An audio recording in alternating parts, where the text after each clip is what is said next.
எதிர்க்கட்சிகளை எதிரி கட்சிகளாக பார்ப்பது என்பது காலங்காலமாக நடந்து வருகிற முறை. ஏன்னா எங்களையும் கூட தாவேக்கான்னு ஒரு நாள் கூட ஸ்டாலின் சொன்னதே இல்லை. உதயநிதி இருக்காரு, எங்களை புதிய அடிமைகள் அட்டக்கத்தின்மா, தாவேக்கான்னு சொல்ல மாட்டான். அந்த நாக்கு சுழிக்கணும்.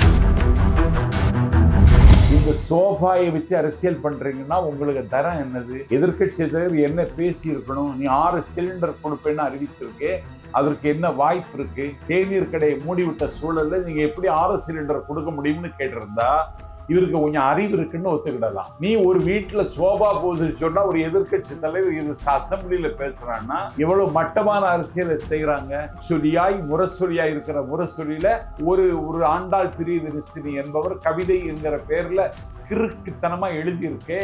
இதெல்லாம் ஸ்டாலின் எப்படி ஒப்புக்கொள்கிறார்? தேசிய அரசியல்ல அடுத்த இலக்கு பிஜேபி ஆட்சியை அப்புறப்படுத்த வேண்டும். இன்னைக்கு பிஜேபி ஆட்சி ஒரு கொடூரமான ஆட்சியாக மக்கள் பார்க்கிறார்கள். அவங்கள்ட்ட இருக்கிற கோடி எல்லாம் கணக்கொழுக்கு கிடையாது. நாட்டில் ஒரு அறமற்ற அரசியலை செய்கிற பிஜேபி வீழ்த்தப்பட வேண்டும். ராகுல் காந்தி இன்றைக்கு தலைமை தாங்குகிறார் என்றால் அவரையும் சேர்த்து இயக்குகிற பாக்கியம் எங்கள் தலைவருக்கு வந்துவிட்டது. பிஜேபிக்கு ஆதரவு கேட்கல, பிஜேபிக்கு ஆதரவு கேட்கல. இந்த ஆதரவு கிடைக்குமான அரசை அமைத்திட வேண்டும். அதுக்கு பிறகு என்னுடைய பெர்ஃபார்மன்ஸ்ல எல்லோரும் என்னை ஏற்றுக்கொள்கிற ஒரு கட்டம் வரும்னு அவர் மகத்தான நம்பிக்கையில் இருந்தார். இன்னைக்கு திமுகவோட கூட்டணி சேர்ந்து ஆட்சி அமைக்க வேண்டும் என்று அவசரப்பட்டார் எடப்பாடி. அந்த எடப்பாடிக்கு ஆராதனை செய்தார் ஸ்டாலின். ஒரு இமாலய தவறை, ஒரு ஈனத்தனத்தை கூச்சம் இல்லாமல், குற்ற உணர்வு இல்லாமல் செய்தார். அதை அந்த கட்சியில் இருக்கிற பல பேர் விரும்பல. ஆதரவு தருகிறதாக இந்திய யூனியன் முஸ்லீம் லீக் தலைவர் கண்ணியத்திற்குரிய பேராசிரியர் காதர் மைதீன் முடிவெடுத்ததுக்கு பிறகு அவரை வீட்டில் கூப்பிட்டு வச்சு ஆதரவு திரும்ப வாங்குங்கிறான் ஸ்டாலின். இந்திய கம்யூனிஸ்ட் கட்சியும் மார்க்சிய கம்யூனிஸ்ட் கட்சி செயலாளர்கள் சொன்னதுக்கு பிறகு அதே திருமாவளவனை மீண்டும் தன்னுடைய வீட்டில் கூப்பிட்டு வச்சு ஆதரவு கொடுக்கறதை பார்த்து முடிவெடுக்கலாம்னு சொல்றாரு ஸ்டாலின்.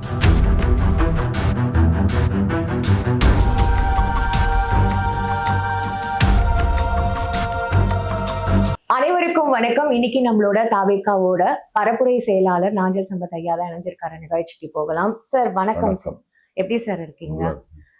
எங்களுக்கும் தெரியும் சார், ரொம்ப ஏர்லியாவே நாங்க இந்த கேள்விகள்லாம் உங்ககிட்ட கேட்கிறோம் அப்படின்னுட்டு. பட் ஸ்டில் இது ஒரு புரட்சி. இது யாருமே இந்த மாதிரியான ஒரு புரட்சி பண்ணதே இல்லை. இப்படி ஒரு மாற்றம் அவர் கொண்டு வந்து கொடுப்பாரு அப்படின்னு எக்ஸ்பெக்ட் பண்ணும்போது எந்த மாதிரியான ஒரு மாற்றங்கள் நம்ம விஜய் சார் தலைமையில எக்ஸ்பெக்ட் பண்ணலாம் இனி வரும் காலங்கள்ல? இனிவரும் காலங்களில் அவர் என்ன செய்ய போகிறார் என்பது அவருடைய முதலமைச்சராக பொறுப்பேற்று இந்த 6 நாட்களில் அவர் அதை நிரூபித்து விட்டார்.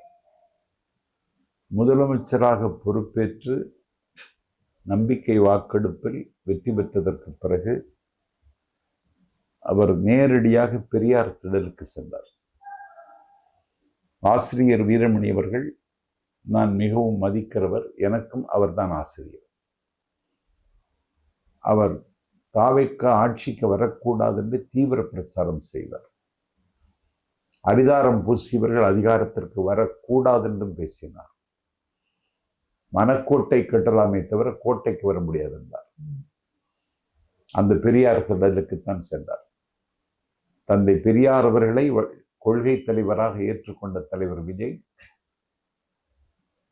ஆசிரியர் அவர்களை சந்தித்து வாழ்த்து பெற்று அந்த பெரியார் மாளிகை, அவர் ஏற்கனவே பெரியார் பிறந்த நாளுக்கு போனார் ஒரு வாட்டி. ஆனால் ஆசிரியர் அங்கே இல்லை. இவராகவே போய் மலரஞ்சலி செலுத்திட்டு வந்தார். இன்னைக்கு ஆசிரியரையே பார்த்து அவர் அருகில் உட்கார்ந்து பேசி அந்த பெரியார் மாளிகையை சுற்றி எல்லாவற்றையும் காண்பித்து கொடுத்தார். ஆசிரியர் எல்லாவற்றையும் பார்த்து ஒரு பரவசமான மனநிலையில் அங்கிருந்து வெளியே வந்தவர். அதற்கு பிறகு யார் பகை என்று இந்த நாடு ஸ்டாலினை முன்னிறுத்தியதோ அந்த ஸ்டாலினை சித்தரஞ்சன் தாஸ் இல்லத்தில் போய் சந்திச்சார். எதிர்கட்சி தலைவர் ஆகக்கூடிய வாய்ப்பை இழந்தவர் அண்ணன் ஸ்டாலின். குளத்தூர் தொகுதியில் வீழ்ந்தவர் ஸ்டாலின். அதை கணக்கில் எடுத்துக்கொள்ளாமல் ஒரு பிறைவில வந்த கட்சியினுடைய தலைவர் என்ற நிலையில் அவரையும் போய் சந்தித்து வாழ்த்து பெற்றார். தொடர்ந்து இந்திய யூனியன் முஸ்லீம் லீக் மண்ணடியில் இருக்கு அவங்க அலுவலகம். அங்க போனார். இந்திய கம்யூனிஸ்ட் கட்சி அலுவலகத்திற்கு சென்றார். மார்க்சிய கம்யூனிஸ்ட் கட்சி அலுவலகத்துக்கு சென்றார். எந்த முதலமைச்சரும் இந்த அலுவலகங்களுக்கெல்லாம் போனதே கிடையாது. எங்க தலைவர் தான் போயிருக்கார். இப்போதுதான் நாகரிகம் தன்னுடைய நாற்காலியில் உட்கார்ந்திருக்கிறது. தமிழ்நாட்டில் ஒரு நாகரிக அரசியலை தமிழ்நாட்டுக்கு என் தலைவன் அறிமுகம் செய்திருக்கிறார். எனக்கு அதில் ரொம்ப மகிழ்ச்சி. இந்த பண்பாடு தான் தமிழ்நாட்டில் பின்பற்றப்பட வேண்டும். எதிர்க்கட்சிகளை எதிரி கட்சிகளாக பார்ப்பது என்பது தமிழ்நாட்டு அரசியலில் காலங்காலமாக நடந்து வருகிற முறை. ஏன்னா எங்களையும் கூட தாவேக்கான்னு ஒரு நாள் கூட ஸ்டாலின் சொன்னதே இல்லை.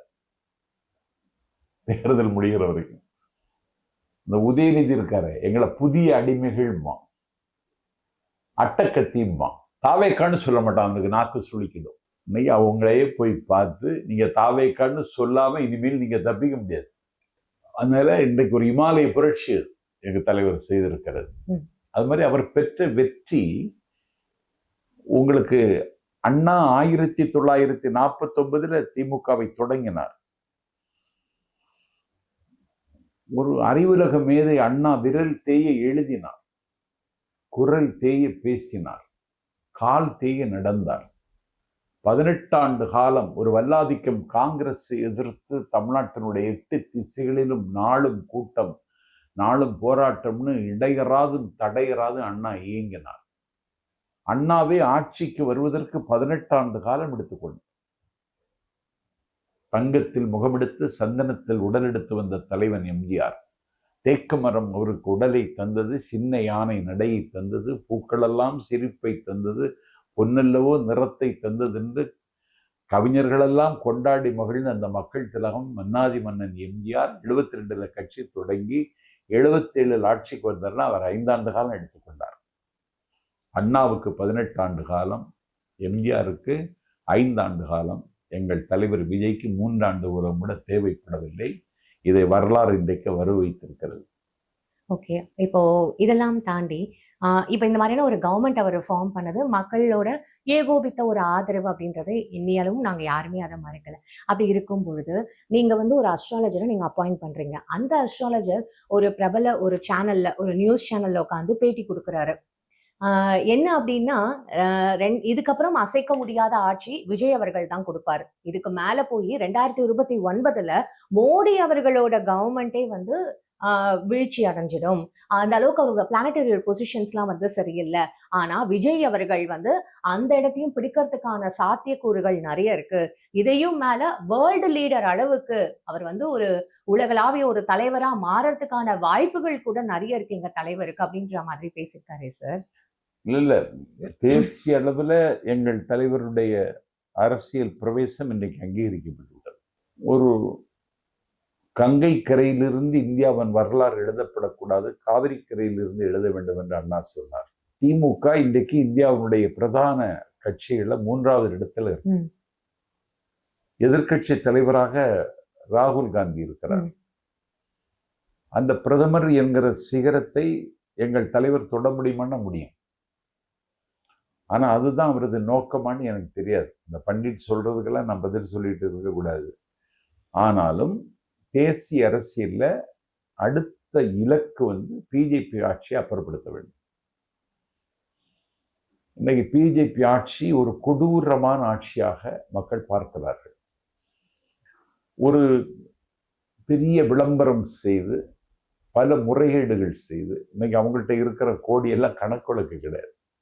பல்லாயிரம் கோடியை குவித்து வைத்துக் கொண்டு இந்த நாட்டில் ஒரு அறமற்ற அரசியலை செய்கிற பிஜேபி வீழ்த்தப்பட வேண்டும். அந்த வீழ்த்தப்படுகிற வேள்வியில் ராகுல் காந்தி இன்னைக்கு தலைமை தாங்குகிறார் என்றால் அவர் அருகில் இருந்து அவரையும் சேர்த்து இயக்குகிற பாக்கியம் எங்கள் தலைவருக்கு வந்துவிட்டது. இன்னைக்கு சதீசன் முதலமைச்சராக பொறுப்பேற்கிறார் கேரளாவில். எங்கள் தலைவர் போவதாக செய்திகள் வருகிறது. ஆகவே தேசிய அரசியல்ல மிகப்பெரிய தாக்கத்தையும் பாதிப்பையும் தலைவர் விஜய் ஏற்படுத்துவார் என்பது மட்டும் உண்டு. 2029 நீங்க காங்கிரஸோட கூட்டணி வச்சதுக்கு காரணம் என்ன அப்படின்னா, அதாவது இப்போ கூட்டணி வச்சதுக்கான காரணம் என்னன்னா 2029லயும் பாராளுமன்ற தேர்தல்ல நீங்க அவங்களோட வந்து ஆமா. சேர்ந்து வேலை செய்யணும் அப்படின்றதுதான். அப்போ நீங்களே வந்து பிரதமர் அளவுக்கு வந்து போட்டி போடுற அளவுக்கு உங்களுக்கு கெப்பாசிட்டி அதுக்குள்ள உங்களுக்கு டெவலப் ஆயிடும் நீங்க நினைக்கிறீங்களா? இல்ல பிரதமராக போட்டிட்டோம்னா எல்லா கட்சிகளுடைய ஆதரவும் வேணும். ஆ. அது சம்பந்தமாக நிறைய ஃப்ரேம் ஒர்க் பண்ண வேண்டியது இருக்கும். எல்லா கட்சிகளையும் ஒருங்கிணைக்கிற வேலை செய்யணும். அதுக்கெல்லாம் நாங்க இன்னும் தயாராகல. நாங்க இப்பொழுது இந்த ஆட்சியை ஸ்டடி பண்ணிக்கிட்டு அமைச்சரவை விரிவாக்கம் செய்து அவர்களுடைய லாகாவை ஒதுக்கி அதுக்கப்புறம் மீண்டும் மக்களை சந்தித்து நன்றி சொல்லி இந்த வேலையெல்லாம் இருக்கு. அதனால அது அதுக்கு அடு- இன்னும் காலகட்டம். அதுக்கு அடுத்தடுத்த நகர்வுகளை பொறுத்து இருக்கு. சார் இப்போ அதுக்கு முன்னாடி அஸ்ட்ராலஜரை நீங்க அப்பாயிண்ட் பண்றீங்க. அவர் என்ன சொல்றாரு அப்படின்னா, என்ன அவரு அப்பாயிண்ட் பண்ணிட்டாரு. ஆனா அதுக்கப்புறம் வந்து அவருக்கு பெருசா இந்த ஜாதகத்து மேல நம்பிக்கை கிடையாது, கடவுள் மேல நம்பிக்கை கிடையாது அப்படின்னு வந்து சொல்றாரு. அப்புறம் ஒரு 10 நிமிஷம் கழிச்சு அதே பேட்டியில அவரு தான் வந்து முருகரோட ஆஸ்தான வந்து ஒரு பக்தர், முருகர் தான் அவர் கையில வந்து வேலே கொடுத்துருக்காரு, நானும் வந்து எனக்கும் ரொம்ப நம்பிக்கை ஜாஸ்தி, ஆனால் தான் நான் இத்தனை வாட்டி பழனி முருகன் கோயில் போயிட்டு மொட்டை அடிச்சுட்டு வந்தேன் அப்படின்னு சொல்லிட்டு அதே இதுலயே வேற மாதிரி வந்து பேசியிருக்காரு சார். அது கூட இப்ப சமூக வலைதளத்துல இல்ல அஸ்ட்ராலஜியில் தலைவருக்கு நம்பிக்கை இருக்கா இல்லையான்னு தெரியாது. ஆனா அவர் வந்து கடவுள் நம்பிக்கை உள்ளவர். அதனாலதான் திருச்செந்தூருக்கு போனார், திருச்சியில ஒரு கோவிலுக்கு போனார். ஒரு சமய சார்பற்ற நாட்டுல ஒரு மத சார்பற்ற இவனாக தன்னை காட்டிக் கொள்ள வேண்டும் என்பதில்லை. அப்படி இருக்கிற ஒரு தலைவர். அதனாலதான் மசூதிக்கு சென்றார், தேவாலயத்துக்கு சென்று வழிபட்டார். இதெல்லாம் அவருடைய உயரத்தை கூட்டிச்சு. ஏன்னா திமுக என்ன செய்யும், கோவிலுக்கு போக மாட்டாங்க, பெரிய கொள்கைன்னு சொல்லிட்டு நடிப்பாங்க. ஆனா அவங்க கட்சிக்காரன் பூரா கோவில தான் படுத்து கிடப்பான். ஆனா இவர் அப்படி கிடையாது, பிராக்டிக்கலா இருக்கார். நானும் கோவிலுக்கு போறேன், நானும் பொட்டு வச்சுக்கிறேன், நான் கோவிலுக்கு போறேன். எந்த மக்கள் எந்த முடிவெடுக்கிறாங்களோ அந்த முடிவுக்கு எந்த விதமான ஊனமும் ஏற்பட்டு விடக்கூடாது என்பதுல எங்கள் தலைவர் எச்சரிக்கையாக இருக்கிறதுனால தான் இப்படி பண்றாரு. Fine, okay sir. இப்போ அடுத்ததான் நீங்க வந்து அந்த அஸ்ட்ராலஜருக்கு ஒரு பொசிஷன் கொடுத்துட்டீங்க. அப்போ அவர் வந்து நீங்க சிடி நிர்மல்குமார் ஒரு பேட்டியில என்ன சொல்றாரு, எதுக்கு நீங்க அந்த பொசிஷனை கொடுத்துட்டீங்க, அதுக்கப்புறம் எல்லாரும் சொன்னதுக்கு அப்புறம் அந்த பொசிஷனை ஏன் வாபஸ் வாங்கினீங்கன்னு கேட்கிறாரு. உடனே சிடி நிர்மல்குமார் சொல்றாரு, இல்ல அவரு எங்களோட இதுல ஒரு கொள்கை பரப்பு செயலாளரா தான் வந்து செய்தி தொடர்பாளரா அவர் எங்களோட இதுல இருந்தாரு அப்படின்னு வந்து அவ்வளவு தூரம் நீங்க சொல்லும் பொழுது, அப்ப நீங்க யாருக்கும் வந்து அந்த பதில் சொல்ல வேண்டிய அவசியம் இல்லைல்ல. நீங்க உங்களோட இதுல நீங்க கரெக்டா இருந்தீங்க அப்படின்னும் பொழுது அவர் அப்படியே கண்டினியூ பண்ண வச்சிருக்கலாம் இல்ல சார்? இல்ல, மாற்றார் குரலை மதிக்கிறார் எங்கள் தலைவர். சட்டப்பேரவையில தேசிய முற்போக்கு திராவிடர் கழகத்தின் பொதுச் செயலாளர் பிரேமலதா கடுமையான விமர்சனம் வைத்தார் அந்த நியமனத்தை. சிதம்பரத்தில் வெற்றி பெற்ற தமீமன் அன்சாரி சிலப்பதிகார கதையை சொன்னார். அந்த காலத்துல சேர நாட்டினுடைய மன்னனாக செங்குட்டுவனை தேர்ந்தெடுத்துட்டாங்க. ஆனால் ஒரு இப்ப ஜோசியர்னு சொல்றோம்ல, அப்ப நிமித்திகர்மாங்க. ஒரு நிமித்திகர் வந்து சேரன் செங்குட்டுவனுக்கு அதிகாரத்தில் உட்காருவதற்கான யோகம் இல்லை, அவருடைய தம்பி இளங்கோவுக்குத்தான் அந்த வாய்ப்பு இருக்கிறது, ஆகவே இளங்கோவுக்கு முடிசூட்டுங்கள்னு அவர் வந்து சொல்லிட்டார் அரண்மனையில அந்த ஜோசியர். இதை கேள்விப்பட்டு இளங்கோ தம்பி அதிர்ச்சி அடைந்தார். அண்ணனுக்கு பிறகு இருக்க வேண்டிய மகுடத்தை நான் இப்படி ஏத்துக்கிறது, அந்த ஜோசியர் இப்படி பண்ணிட்டானே அப்படின்னு சொல்லிட்டு அண்ணனுக்குத்தான் மகுடம், அதுல நான் உறுதியாக இருக்கிறேன்னு இளங்கோ என்ன செய்துட்டார், வாழ்க்கையை துறந்துட்டார், துறவி ஆயிட்டார். அதனாலதான் அவருக்கு இளங்கோ அடிகள்னு பேர். இப்படி நடந்திருக்கு வரலாற்றுல. அதனால ஜோசியர்களை நம்பி பயணிக்க கூடாதுங்கிற வகையில தமீமன் அன்சாரி பேசிய பேச்சு என்ன ரொம்ப கவர்ந்தது. ஆகவே எதிர்வினை ஆற்றக்கூடிய நிலைமைக்கு ஒரு ஒரு கூட்டம் தயாராகி வருகிறது, விழித்து கொள்ள வேண்டும் என்று மாற்றார் குரலை மதித்து அந்த நியமனத்தை ரத்து செய்து இன்றைக்கு எங்கள் தலைவர் இன்றைக்கு நல்ல பேர் வாங்கிட்டார். ஆனா ஒரு செய்தி தொடர்பாளராக தானே சார் இருந்தாரு. அப்ப நீங்க அந்த மாதிரியான ஒரு பொசிஷனுக்கு அவருக்கு வந்து ஆன் ஆஃபீஸ் டியூட்டி என் கூடவே வச்சிருக்கிற ஒரு செக்ரட்டரி அந்த மாதிரியான ஒரு பொசிஷன் கொடுத்து அவரை தக்க வச்சிருக்கலாம்ல. இல்ல நீங்க அதுக்கு ஒரு விளக்கமாவது கொடுத்துருக்கலாம்ல. நீங்க இது மாதிரி ஒரு வாபஸ் வாங்கினது உங்களுக்குள்ளேயே ஒரு குளறுபடியா இருக்கு. நீங்களே வந்து ஒரு ஸ்டாண்டர்டான ஒரு மனநிலையில இல்ல அப்படின்ற மாதிரியான மக்கள் கிட்ட ஒரு அவருக்கு இது வரும் இல்லையா? கொடுத்தாச்சு, எதிர்வினை ஆற்றுவதற்கு ஒரு கூட்டம் தயாராயிடுச்சு. சரி, இதுக்கெல்லாம் பதில் சொல்லிட்டு, அதாவது எந்த இடத்துல பிரச்சனை இருக்கோ அந்த பிரச்சனைக்கு உள்ள ஊடுருவி அரசியல் செய்கிற பழக்கத்தை எங்கள் தலைவர் விரும்பல. ஃபார் எக்ஸாம்பிள் திருப்பரங்குன்றத்தில் என்னமோ அப்படி இருக்கு இப்படி இருக்கு இப்படின்லாம் சொல்லிட்டு இருந்தாங்க. இன்னைக்கு திருப்பரங்குன்றத்தில் நாங்க ஜெயிச்சிட்டோம். அந்த திருப்பரங்குன்றம் பிரச்சனையை வச்சு ஒரு அரசியலை இந்த தமிழ்நாட்டில் திமுக திட்டமிட்டு செய்தது. ஓகே. இப்ப அடுத்ததான் வந்து விஜய் அவர்கள் எல்லாரையுமே எல்லாரோட லீடர்ஸ் ஆப்போசிஷன் லீடர்ஸ் எல்லாம் பார்த்தது நீங்களே எடுத்தோடனே அதை சொல்லிட்டீங்க, இந்த மாதிரி நாகரிக அரசியலை வந்து இவர் தான் இது பண்ணாரு அப்படின்னுட்டுன்னு. அப்படி இருக்கும் பொழுது இபிஎஸ் அவர்களை மட்டும் ஸ்கிப் பண்ணிட்டு போய் சி.வி. சண்முகம் அவர்களை பார்த்ததுக்கான நோக்கம் என்ன? அப்ப இவருக்கு ஆல்ரெடி தெரிஞ்சிடுச்சா? இல்ல, தேசிய ஜனநாயகம் அதான் எங்க தலைவருக்கு கொள்கை உறுதி. இந்திய கம்யூனிஸ்ட் கட்சிக்கு இடம் ஆதரவு கேட்கிறார், மார்க்சிய கம்யூனிஸ்ட் கட்சியிடம் ஆதரவு கேட்கிறார், இந்திய யூனியன் முஸ்லிம்களிடம் ஆதரவு கேட்கிறார், விடுதலை சிறுத்தைகள்கிட்ட ஆதரவு கேட்கிறார். இபிஎஸ் ஆதரவு கேட்கல, பிஜேபி ஆதரவு கேட்கல. ஆகவே தேசிய ஜனநாயக கூட்டணியில் இருக்கிறவரோட ஆதரவை அவர் கேட்கவும் இல்லை, அதை அவர் எதிர்பார்க்கவும் இல்லை. இந்த ஆதரவு கிடைக்குமான அரசை அமைத்திட வேண்டும். அதுக்கு பிறகு என்னுடைய பெர்ஃபார்மன்ஸ்ல எல்லோரும் என்னை ஏற்றுக்கொள்ளுகிற ஒரு கட்டம் வரும்னு அவர் மகத்தான நம்பிக்கையில் இருந்தார். இன்னைக்கு திமுகவோட கூட்டணி சேர்ந்து ஆட்சி அமைக்க வேண்டும் என்று அவசரப்பட்டார் எடப்பாடி. அந்த எடப்பாடிக்கு ஆராதனை செய்தார் ஸ்டாலின். ஒரு இமாலய தவறை, ஒரு ஈனத்தனத்தை கூச்சம் இல்லாமல், குற்ற உணர்வு இல்லாமல் செய்தார்கள். அதை அந்த கட்சியில் இருக்கிற பல பேர் விரும்பல. திமுக எதிர்ப்பு தான் அதிமுகவினுடைய முதலும் மூலதனமும். அதனால இவன் பெரிய தவறு பண்ணிட்டு இருக்கான், இவனை வச்சு நீ வாழ முடியாதுன்னு சொல்லிதான் ஒரு கலக குரல் எழுந்து சி.வி. சண்முகம் தலைமையில இன்றைக்கு 30 சட்டமன்ற உறுப்பினர்கள் எடப்பாடி தலைமையை ஏற்றுக்கொள்ளாமல் வெளியே வந்து எங்களுக்கு ஆதரவு என்று அறிவித்த காரணத்தினால நமக்கு ஆதரவு தருகிறவர்களுக்கு நன்றி தெரிவிக்க வேண்டும் என்று கருதித்தான் சி.வி. சண்முகம் வீட்டுக்கு போனார். சார், அப்ப நீங்க அதிமுகவோட தொடர்பே இல்ல, எங்களுக்கு அது வேண்டவே வேண்டாம்னு சொல்லிட்டு ஒதுக்கியிருந்தா இப்ப இவ்வளவு சர்ச்சைக்கு ஆயிருக்காது இல்லையா? எப்படி இருந்தாலும் இன்னும் இபிஎஸ் தானே பொதுச் செயலாளரா இருக்காரு.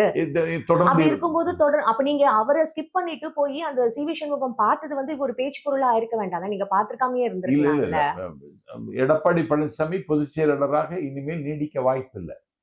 அது அடுத்த கதை. நீங்க ஸ்டார்டிங்ல அப்ப வந்து அவர் தானே இருந்தாரு, இபிஎஸ் தானே ஒரு பொதுச் செயலாளரா, இப்பவும் அவர் தானே இருக்காரு. அப்ப அவரை ஸ்கிப் பண்ணிட்டு போய் நீங்க பாத்திருக்க வேண்டாம். அதை பார்த்தது கூட இப்ப இவ்வளவு பெரிய வந்து ஒரு சர்ச்சை, ஒரு பேச்சு பொருள் கிரியேட் கிடையாது. அவங்க ஆதரவு தர்றாங்க, அந்த ஆதரவை நாங்க வாங்குகிறோம். அந்த ஆதரவு எங்களுக்கு வலிமை சேர்க்கும், ஒரு ஒரு ஒரு ஸ்திரத்தன்மையை உருவாக்கும். நித்திய கண்டம் பூரண ஆயுஷ் எங்களை விமர்சனம் செய்தாங்க. இனிமேல் அப்படியெல்லாம் செய்ய முடியாது. நாங்க உறுதியாக இருக்கிறோம், எங்களுக்கு அவங்க ஆதரவு தர்றாங்க, அந்த ஆதரவை நாங்க வாங்கி கொள்ளுகிறோம். இது அரசியல் சம்பவங்களின் விளையாட்டு தங்கச்சி. கொறடாவை மீறி நீங்க போய் ஆதரவு கொடுத்ததுனால இவங்க எல்லாரையுமே நான் விளக்குறேன்னு சொல்லிட்டு இபிஎஸ் அவர்கள் வந்து மனு அளிச்சிருக்காங்க. ஓன் கொறடா கிடையாது. சி.வி. சண்முகம் அறிவிச்சிருக்கவர்கள் தான் கொறடா. இதை முடிவெடுக்க வேண்டியது எடப்பாடி பழனிசாமியே இல்லை, இதை முடிவெடுக்க வேண்டியது சட்டப்பேரவை தலைவர். சட்டப்படி அதிக பெரும்பான்மை உள்ளவரை தான் அவர் அங்கீகரிச்சாகணும். ஆனா அவங்களே இன்னும் எங்களோட பொதுச் செயலாளர் அவர் தான் அப்படின்ற மாதிரி உங்க மேல நீ வந்து பொதுச் செயலாளராக இருந்து இவ்வளவு பாவத்தையும் செய்த, இதை ஏற்க முடியாது. நாங்க தாவேக்காவுக்கு ஆதரவு கொடுக்கிறோம், திமுக எதிர்ப்பு தான் நம்முடைய முதலீடு, நீ திமுகவோட அனுசரித்து போகிற அளவுக்கு நீ கீழே இறங்கி வந்துட்ட, உன் தலைமையை ஏற்க முடியாது, பொதுக்குழுவை கூட்டி முதல்ல கூட்டு அங்க போய் பாத்துக்கலாம்னு அவங்க சொல்லியிருக்காங்க. என்ன இருந்தாலும் நான் தான் பொதுச் செயலாளர், அதை நான் விட்டு கொடுக்க மாட்டேன்றதுலயும் அவளும் விட்டு கொடுக்க மாட்டேன்னு நீ எப்படி சொல்றது? பொதுக்குழு கூடி ஒன்ன தூக்கி வெளியே தூக்கினா என்ன பண்ண முடியும்? அவருக்கு தானே இப்ப ஆதரவுகள் நிறைய இல்லையே. 25 பேர் அவருக்கு வந்து இருக்காங்க, இவங்களுக்கு 22 பேர் கிட்ட தானே சார். இல்ல இவங்களுக்கு 30 பேர் ஆதரவு இருக்கு.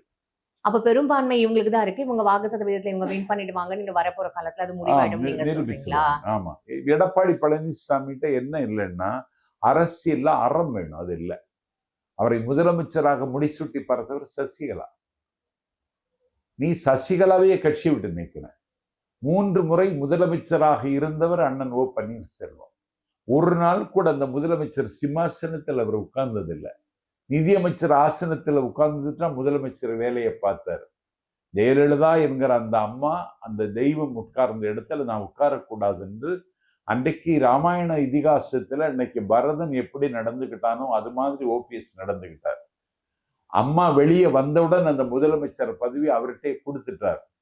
இவன் இன்னைக்கு முதலமைச்சர் பதவி தந்தவங்களே கட்சியை விட்டு நீக்கி எந்த நிபந்தனையும் இல்லாமல் நான் உங்கள் தலைமையை ஏற்றுக்கொள்கிறேன்னு இறங்கி வந்த ஓபிஎஸ் நீ சித்திரவதை செய்து அவர் புகலிடம் தேடி திமுகவுக்கு அவரை நீ விரட்டி விட்ட. இன்னைக்கு அந்த கட்சியினுடைய முகமாக இருந்தவர்கள் எல்லாம் இன்னைக்கு திசை ஒன்றாக இன்றைக்கு அவர்கள் சிதறி கிடக்கிறார்கள். ஆகவே அதிமுக என்கிற கட்சியை வலிமைப்படுத்த உன்னுடைய நோக்கம் அல்ல. பொதுச் செயலாளர் பொறுப்பில் இருந்து கொண்டு மோசடி செய்வதுதான் உன்னுடைய நோக்கம். ஒரு சட்டமன்ற உறுப்பினராக நிற்க விரும்புகிறவர்கிட்ட 20 கோடி ரூபாய் கேட்டார் எடப்பாடி. 20 கோடி ரூபாய் கொண்டு வை, அப்பதான் சீட்டுனார். அதிமுக தொடர்ந்து பிளவுபட்டுக்கிட்டே இருக்கு. அதாவது ஜெயலலிதா அம்மா போனதுக்கு அப்புறம் EPS OPS Sasikala, EPS OPS Sasikala, TTV Dhinakaran, இப்ப டிடிவி தினகரன் சேர்ந்துட்டார்.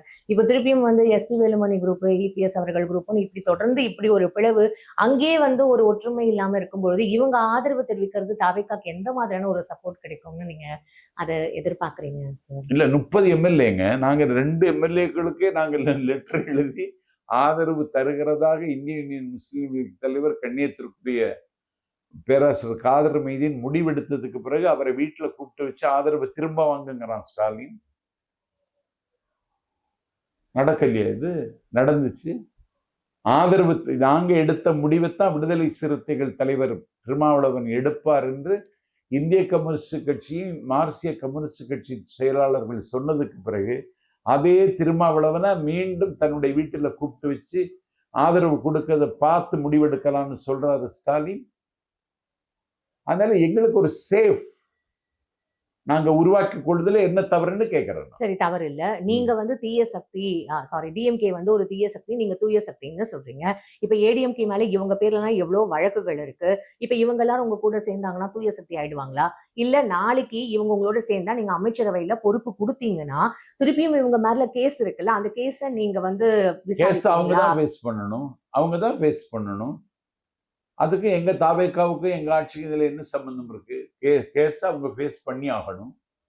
சட்டத்தின் ஆட்சி நடைபெறுகிற நாட்டுல அரசியல்ல அவங்க ஏதாவது தவறுகளை தெரிந்தா அது அவங்க ஃபேஸ் பண்ண வேண்டியது அவங்க பொறுப்பு. அதுக்கு எங்க ஆட்சிக்கு எந்த சம்பந்தமும் கிடையாது. இல்ல, நீங்க அவங்க கிட்ட இருந்து சப்போர்ட் மட்டும் வாங்கிக்கிறீங்கல்ல, அப்ப அவங்களுக்கு இருக்கிற அந்த பிரச்சனைகள் இல்ல அவங்க பேர்ல இருக்கிற கேஸும் அப்ப நீங்களும் ஃபேஸ் பண்ற மாதிரியான ஒரு சிச்சுவேஷன் இல்ல. நாங்க அதுல ஃபேஸ் பண்ண வேண்டிய தேவை கிடையாது. Past is past. அவங்க எங்கிட்ட வந்துட்டாங்க, அவங்கள கௌரவிக்க வேண்டியது, அவங்களுக்கு நன்றி செலுத்த வேண்டியது எங்க பொறுப்பு. அதை நாங்க செய்திருக்கோம். அவ்வளவுதான். இன்னொரு விஷயம், எல்லா இடத்துக்கும் போறதுக்கு முன்னாடி இந்த சோஃபா எதுக்கு போகுது? இவர் போற இடத்துக்கு முன்னாடி எல்லாம் விசிகே அலுவலகத்துக்கும் சிவி சண்முகம் அவர் ஆபீஸ்க்கும் ஏன் இந்த சோஃபா போச்சு? இதை உதயநிதி அவர்கள் அந்த இதுல கேட்டாங்களே சோஃபா மாடல் அப்படின்ற மாதிரி. இதை திருமாவளவன் சொன்னார், இதை நான் ஏற்கனவே புக் பண்ணி இருந்தது, அது வந்துச்சு, இதை போய் பேசுறாங்களேன்னு. அந்த கட்சியில திமுக செய்தி தொடர்பாளர் அணி துணைத் தலைவர் ஆண்டாள் பிரியதர்ஷன் ஒரு அம்மா, அவர் நேத்திக்கு முரசொலியில சோஃபான்னு ஒரு கவிதை எழுதியிருக்காங்க. அந்த சோஃபாவுக்குள்ள என்ன இருந்ததுன்னு ஆண்டாள் பிரியதர்ஷினி கேட்கிறார். அவன் முதல்ல கவிஞரே கிடையாது. ஒரு கவிதைன்னு சொன்னா கவிதைன்னா உணர்ச்சி இருக்கணும். ஒரு உணர்ச்சி இல்லாம உப்பு சப்பு இல்லாம நனைஞ்ச மண்ணு மாதிரி கவிதை எழுதுகிற அவையெல்லாம் இந்த நாட்டில் தன்னை கவிஞர் என்றும் சொற்பொழிவாளர் என்றும் காட்டிக்கொண்டு திமுகவில் அடைக்கலம் தேடி ஏதாவது சுருட்ட முடியுமான்னு பார்த்து தோற்று போன அந்த அம்மா மீண்டும் திமுகவில் நேற்றைக்கு சோபான்னு ஒரு கவிதை எழுதியிருக்காங்க. நான் கேட்குற, ஒரு எதிர்கட்சி தலைவரே சட்டமன்றத்தில் இதை பேசுறாருன்னா எவ்வளவு மட்டமான பயன் தமிழ்நாட்டினுடைய எதிர்கட்சி தலைவர்னு உங்களுக்கு புரியுதா? இந்த சோஃபாயை வச்சு அரசியல் பண்றீங்கன்னா உங்களுக்கு தரம் என்னது? எதிர்க்கட்சி தலைவர் என்ன பேசி இருக்கணும், நீ 6 சிலிண்டர் கொடுப்பேன்னு அறிவிச்சிருக்கே, அதற்கு என்ன வாய்ப்பு இருக்கு? மேற்காசிய போர்ல இன்றைக்கு ஏற்பட்டிருக்கிற விளைவுல சமையல் சிலிண்டர் கூட கிடைக்காம பல பேர் தேநீர் கடையை மூடிவிட்ட சூழல்ல நீங்க எப்படி 6 சிலிண்டர் கொடுக்க முடியும்னு கேட்டிருந்தா இவருக்கு கொஞ்சம் அறிவு இருக்குன்னு ஒத்துக்கிடலாம். நீ ஒரு வீட்டுல சோபா போகுதுன்னு சொன்னா ஒரு எதிர்க்கட்சி தலைவர் இது அசம்பிளியில பேசுறான்னா எவ்வளவு மட்டமான அரசியலை செய்யறாங்க. மூச்சொலியாய் முரசொலியாய் இருக்கிற முரசொலியில ஒரு ஆண்டாள் பிரியதரிசினி என்பவர் கவிதை என்கிற பேர்ல கிறுக்குத்தனமா எழுதியிருக்கே. இதெல்லாம் ஸ்டாலின் எப்படி ஒப்புக்கொள்கிறார்?